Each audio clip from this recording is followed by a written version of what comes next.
같이 기도함으로 새벽기도 시작합니다. 하나님의 말씀 가운데 오늘도 깨달음이 있게 하여 주옵소서. 오늘을 살아갈 힘을 주시고 오늘을 살아갈 지혜를 주시고 하나님 우리의 삶의 나침반이 되어 우리를 이끌어가시는 삶의 여정이 되게 도와주옵소서. 예수님 이름 받들어 기도합니다. 아멘. 오늘은 역대상 21장 1절에서 17절까지의 말씀입니다. 역대상 21장 1절에서 17절까지의 말씀입니다. 사탄이 일어나 이스라엘을 대적하고 다윗을 충동하여 이스라엘을 계수하게 하니라.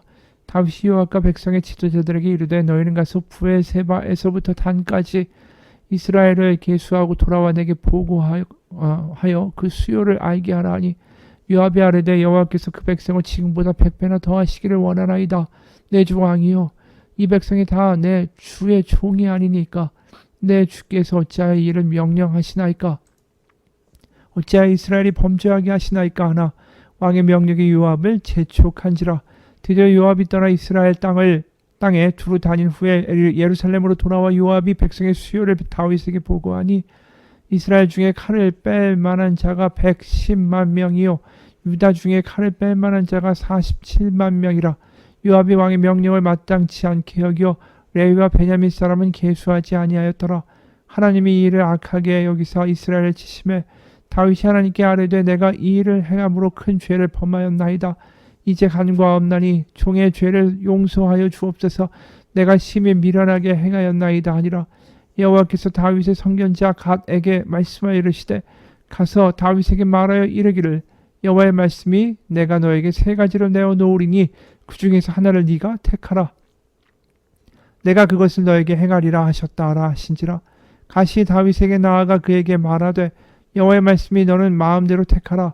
혹 3년 기근이든지 혹 네가 석 달을 적군에게 패하여 적군의 칼에 쫓길 일이든지 혹 여호와의 칼 곧 전염병이 사흘 동안 이 땅에 유행하며 여호와의 천사가 이스라엘 온 지경을 멸할 일이든지라고 하셨나니 내가 무슨 말로 나를 보내신 이에게 대답할지를 결정하소서 하니 다윗이 갓에게 이르되 내가 공경에 빠졌도다. 여호와께서는 긍휼의 심히 크시니 내가 그의 손에 빠지고 사람의 손에 빠지지 아니하기를 원하나이다 하는지라. 이에 여호와께서 이스라엘 백성에게 전염병을 내리심에 이스라엘 백성 중에서 죽은 자가 7만 명이었더라. 하나님이 예루살렘을 멸하려 천사를 보내셨더니 천사가 멸하려 할 때에 여호와께서 보시고 이 재앙 내림을 뉘우치사 멸하는 천사에게 이르시되 족하다. 이제는 내 손을 거두라 하시니 그때 여호와의 천사가 여부스 사람 오르난의 타작마당 곁에 선지라. 다윗이 눈을 들어보매 여호와의 천사가 천지 사이에 섰고 칼을 빼어 손에 들고 예루살렘 하늘을 향하여 편지라. 다윗이 장로들과 더불어 굵은 배를 입고 얼굴을 땅에 대고 엎드려 하나님께 아뢰되 명령하여 백성을 계수하게 한 자가 내가 아니니까 범죄하고 악을 행한 자는 곧 나이니이다. 이 양떼는 무엇을 행하였나이까 청하건대 나의 하나님 여호와여 주의 손으로 나와 내 아버지의 집을 치시고 주의 백성에게 재앙을 내리지 마옵소서 하니라. 아멘. 다윗은 오늘 또 인생에 굉장히 중요한 실수를 하나 저지릅니다. 바로 인구조사를 하게 하는 거죠. 이것은 뭐냐 하면 자신이 여호와의 종이라는 정체성보다 이제 한 나라의 국왕이고 자신이 다스리는 나라라는 이런 희한한 정체성이 그에게 생겨졌기 때문입니다. 자신의 여호와의 종이라면 모든 전쟁은 여호와께 속한 것이기에 내가 명수를 센다라는 것이 무의미하다라고 분명하게 알고 있었을 겁니다. 그런데 자신이 여호와의 종이 아니라 이제 왕이고 이 나라가 나의 나라고 내가 이 나라를 다스리고 책임진다라는 생각을 하자마자 바로 칼을 들고 싸울 만한 자들이 얼마나 있는지 그것부터 파악하게 되는 것이죠. 이 정말 다윗이 변화되는 모습들이 여기서 드러납니다. 맨 처음에 자신의 힘으로 골리앗을 죽인 게 아니지 않습니까? 하나님의 은혜였고 자신이 도피하면서 그렇게 살아남을 수 있었던 것도 하나님의 은혜였고 그리고 왕국이 세워진 다음에 주변의 모든 민족들을 복속할 수 있었던 것도 하나님이 도우셨기 때문이고 그런데 지금 너무나도 변해버렸죠. 자신의 힘을 의지하고자 자신의 나라에 싸울 만한 군대에 갈 수 있는 용사들이 얼마나 되는지 그걸 파악하고자 하고 있습니다. 그래서 1절, 2절 이렇게 기록하죠. 사탄이 일어나 이스라엘 대적하고 다윗을 충동하여 이스라엘을 계수하게 하니라. 다윗이 여호와과 백성의 지도자들에게 이르되 너희는 가서 부에세바부터 단까지 이스라엘 계수하고 돌아와 내게 보고하여 그 수요를 알게 하라. 부에세바는 이스라엘의 최남단이고 단은 최북단입니다. 이스라엘의 전 영토를 다니면서 계수하라는 거죠. 그러니까 요압이 반대를 합니다. 3절에 요압이 아뢰되 여호와께서 그 백성을 지금보다 100배나 더하시기를 원하나이다. 내 주 왕이요 이 백성이 다 내 주의 종이 아니니까 내 주께서 어찌하여 이를 명령하시나이까 어찌하여 이스라엘이 범죄하게 하시나이까. 이렇게 이야기하면서 여호와의 이야기를 하지만 이게 다윗의 귀에는 전혀 들리지가 않습니다. 그리고 결국 하나님은 분노하시고 이 일을 묵과하지 않으시죠. 그러면서 하나님은 다윗에게 선지자 갓을 통해서 세 가지의 징벌 가운데 하나를 택하라라고 말씀하십니다. 10에 12절이요. 너는 선택하여라. 3년 동안 기근이 들게 할 것인지 원수의 칼을 피하여 석 달 동안 쫓겨다닐 것인지 아니면 주님의 칼 곧 전염병이 사흘 동안 이 땅에 퍼지게 할 것인지 그래서 주님의 천사가 이스라엘 온 지역을 멸하게 할 것인지 택하라. 이 세 가지가 다 만만치가 않죠. 근데 여기서 한 가지 눈에 띄는 게 있습니다. 하나님이 3년 동안 기근을 주신다고 해도 다윗은 그 기근에 영향을 받지 않을 수 있어요. 왜냐하면 궁전에서 곡식을 쌓아두고 살면 되니까요. 또 3일 동안의 전염병도 다윗이 피할 수가 있는 겁니다. 왕궁에 머물러서 돌아다니지 않으면 되는 거니까. 다만 이제 자신한테 직접적인 피해나 위해가 가해지는 게 뭐죠? 나머지 한 가지입니다. 석 달을 적군에게 피하여 적군의 칼에 쫓기던지. 이건 자신이 직접 감당해야 되는 일이죠. 자신의 삶에 위해가 가는 일입니다. 그러니까 다윗이 여기서 굉장히 이기적인 선택을 하게 됩니다. 13절 세번역입니다. 괴롭게 그지없습니다. 그래도 주님은 자비가 많은 분이시니 차라리 내가 그의 손에 벌을 받겠습니다. 사람의 손에 벌을 받고 싶지는 않습니다. 이것도 궤변이죠. 석 달 동안 원수나 이 적에 의해서 쫓긴다 할지라도 하나님이 얼마든지 긍휼히 여기시면 그 적들을 물리치게 하실 수 있는 거 아닙니까? 말은 이렇게 해버리니까 결국은 그가 한 선택은 뭐냐 하면 3일 동안 전염병, 바로 이스라엘의 놀라운 전염병이 창궐하고 사망자들이 막 생기기 시작합니다. 이걸 보면서 참 다윗에게 우리도 실망하게 되고 하나님도 실망하셨을 것 같아요. 바스바 간음에다가 우리야 충복, 충신의 우리야를 살인하고 그리고 이번에는 인구조사까지 저지르는 다윗을 보면서 하나님이 어떻게 하셔야 될까? 그런데 오늘 본문에서 참 파격적인 단어가 나오죠. 15절. 드디어 이제 여호와의 천사가 전염병으로 예루살렘을 치고 있는 가운데 15절. 하나님이 예루살렘을 멸하러 천사를 보내셨더니 천사가 멸하려 할 때 여호와께서 보시고 이 재앙 내림을 뉘우치사 멸하는 천사에게 이르시되 족하다 이제는 너의 손을 거두라. 여기서 굉장히 파격적인 표현이 나오죠. 여호와께서 보시고 그 재앙 내림을 뉘우치사. 여호와께서 마음을 돌이키셨다라는 거예요. 지금 누군가 회개했습니까? 아닙니다. 여전히 다윗도 엉망인 거예요. 근데 하나님이 멈추시고 스스로를 회개하고 스스로 돌이키셨다라는 거죠. 사사기 2장 18절 봐도 이런 말씀이 나옵니다. 사사기 2장 18절의 후반절입니다. 여호와께서 그들을 대적의 손에서 구원하셨으니 이는 그들이 대적에게 압박과 괴롭게 함을 받아 슬피 부르짖음으로 여호와께서 뜻을 돌이키셨음 이거를. 이 사사기 얼마나 하나님을 무시했습니까? 우상을 섬기고 가나안에 들어가서 이들이 얼마나 망가졌는지 모릅니다. 그러니까 이민족의 공격을 받죠. 그리고 괴로워합니다. 슬퍼합니다. 그런데 이들이 다 잘못해서 그런 거 아닙니까? 그런데 하나님은 그 부르짖음을 보시고 불쌍히 여기사 자신의 뜻을 돌이키셨다. 마음을 돌이키셨다. 이게 회개했다. 바로 그 똑같은 단어를 쓰고 있는 겁니다. 오늘 본문에서 나온 것과 같은. 항상 사고를 친 놈이 당하고 있고 사고를 친 놈이 그 대가를 치르고 있는데 그것을 보지 못하고 계속 마음을 돌이키고 계신 하나님을 우리는 보게 된다라는 거죠. 호세아 11장에도 이와 비슷한 장면이 나옵니다. 이 백성들이 바알 숭배에 완전히 빠져 있죠. 그리고 금송아지 만들고 완전히 나라는 약육강식의 세상을 만들어버리고 하나님이 가장 끔찍히 여기시던 애굽이나 다른 나라들과 하나도 다를 바가 없는 나라가 됐습니다. 그때 호세아 11장 7, 8절에 이런 말씀하세요. 내 백성이 끝끝내 내게서 물러가나니 비록 그들을 불러 위에 계신 이에게로 돌아오라 할지라도 일어나는 자가 하나도 없도다. 에브라임이여 내가 어찌 너를 놓겠느냐? 이스라엘이여 내가 어찌 너를 버리겠느냐? 내가 어찌 너를 아드마같이 놓겠느냐? 어찌 너를 스보임같이 두겠느냐?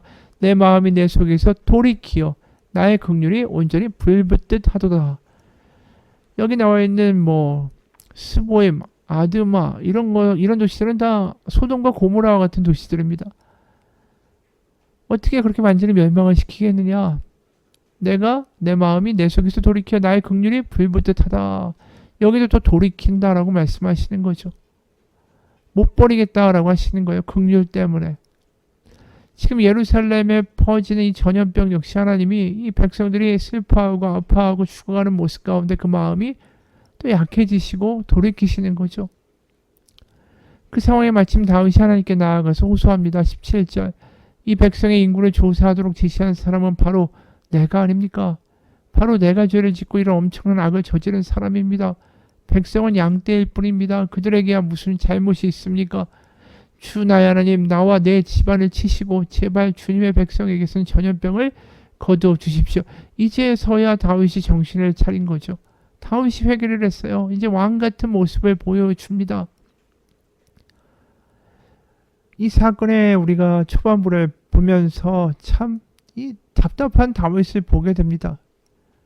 그런데도 이런 답답하고 한심하고 변화되지 않고 여전히 실수하는 이 다윗을 긍휼히 여기시고 다시 받아주신 하나님을 또 발견하게 돼요. 엉망인 자식을 사랑하기 때문에 한숨 쉬면서 또 참고 넘어가야 하는 부모의 마음을 우리가 하나님의 모습에서 보게 된다는 거죠. 그리고 엉터리 같은 자녀지만 그래도 뉘우치겠다고 나오는 그 모습 가운데 또 불쌍히 여기시고 다시 사랑해 주시는 그 하나님의 마음이 부모의 마음 아닙니까? 다윗이 정말 제대로 고백했죠. 백성은 양떼들일 뿐입니다. 무슨 잘못이 있습니까? 주 나의 하나님, 나와 내 집을 치시고 제발 주님의 백성에게서는 전염병을 거두어 주십시오. 바로 이 고백이 굉장히 하나님을 움직인 것 같습니다. 실제로 오늘 본문 이후에 보면 하나님은 이 다윗에게 오르난의 타작마당을 돌을 주고 사고 거기에 여호와를 위한 제단을 쌓으라고 하시죠. 그래서 26절, 오늘 본문은 아닙니다만 26절을 보면 다윗이 거기서 여호와를 위해 제단을 쌓고 번제와 화목제를 드려 여호와께 아뢰었더니 여호와께서 하늘에서부터 번제단 위에 불을 내려 응답하시고, 하나님의 거룩한 불이 그곳에 임했어요. 마치 성막에서 그 처음에 불을 붙일 때 하나님의 불이 임한 것처럼, 마치 다윗이 제사장인 것처럼 하나님이 그분과 그 앞에 나타나시고 불로 응답하신 거예요. 충격적인 거죠.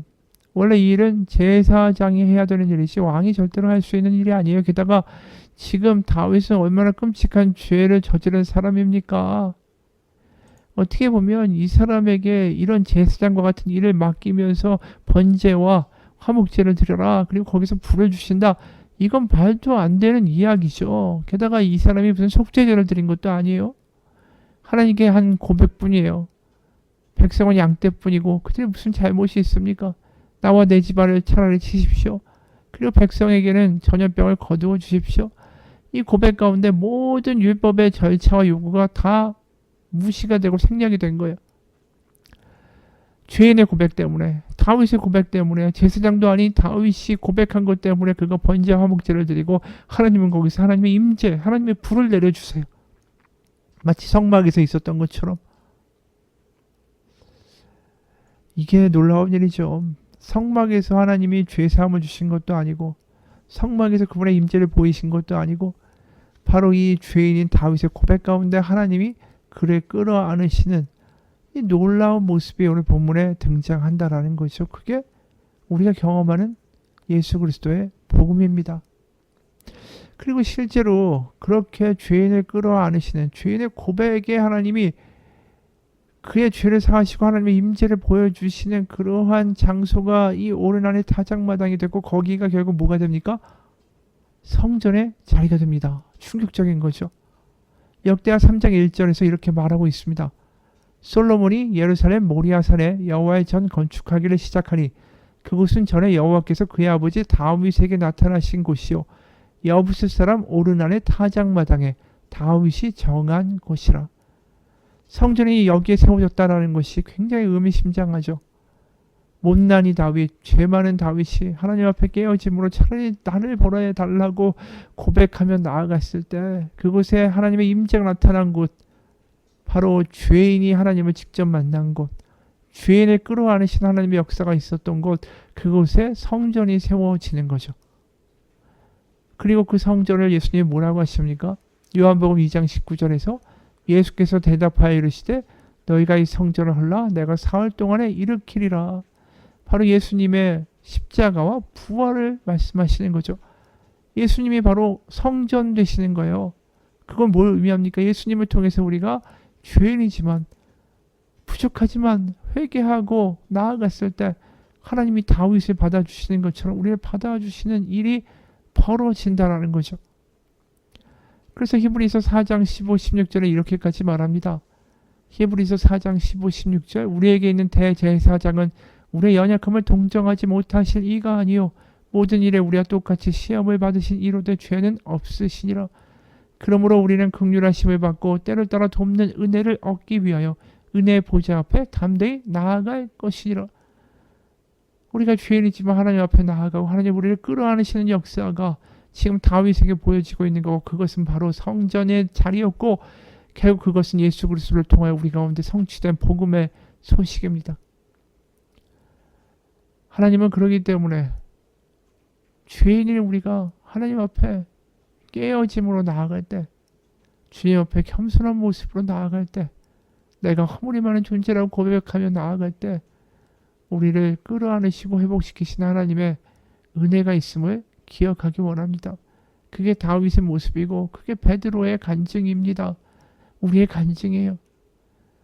우리는 이 복음 하나님이 주신 이 복음을 기뻐하며 오늘도 하나님이 우리의 기도를 들어주시고 나의 연약함에도 불구하고 나의 부족함과 나의 죄 많음에도 불구하고 나의 기도를 들으시는 나의 아버지심을 믿으며 주 안에서 살아가기를 축원합니다.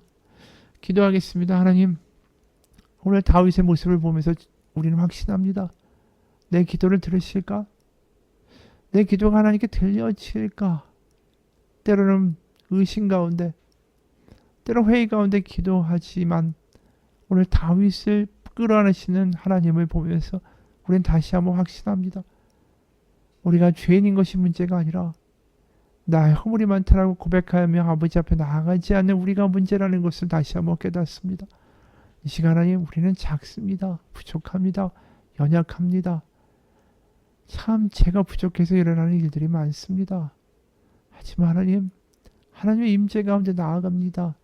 하나님 우리를 채워주시고 우리를 이끌어주시고 하나님의 살아계심을 드러내사 다시 한번 하나님으로 말미암아 용기 내며 살아가는 하나님의 자녀로 오늘을 살아가게 하여 주옵소서. 예수님 이름 받들어 기도합니다. 아멘.